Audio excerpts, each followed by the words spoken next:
If you've ever tried adding text in Premiere Pro and noticed that it just keeps running off in one long line, you're not alone. In this video, I'm going to show you exactly how to wrap text in Premiere Pro so your titles, captions, and lower thirds look clean, professional, and easy to read. This is a super useful skill, whether you're making YouTube videos, tutorials, social media edits, or client projects.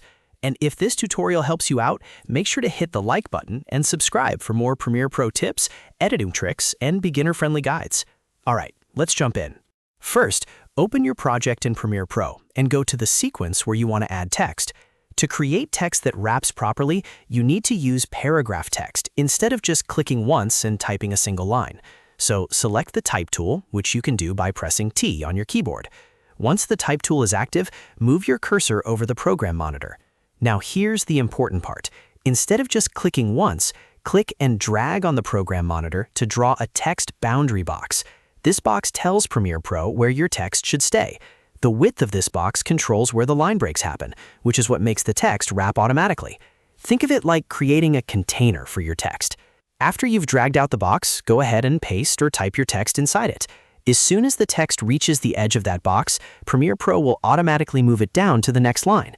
That's the basic word wrap effect, and it's one of the easiest ways to make your text fit neatly on screen. If your text is wrapping too early or not wrapping enough, you can easily fix it by resizing the box. You can do this directly on the screen by clicking the text boundary and dragging the edges wider or narrower. You can also adjust it in the Essential Graphics panel if you prefer more precise control. Making the box wider gives your text more room on one line, while making it narrower forces earlier line breaks. This is especially helpful if you want to match the text to your layout, keep it away from other on-screen elements, or make subtitles and titles fit a certain design style. You can also use this method to create more balanced text blocks for motion graphics and on-screen callouts. If your text still doesn't look right, double-check that you created paragraph text by dragging the box first. If you just clicked once before typing, Premiere may treat it like point text, which doesn't wrap the same way. So if the text isn't behaving the way you want, delete it and try again using the click and drag method. Once you get used to this, wrapping text in Premiere Pro becomes very quick and easy. It gives you much better control over spacing, readability, and overall design, and that's what makes your videos look more polished and professional.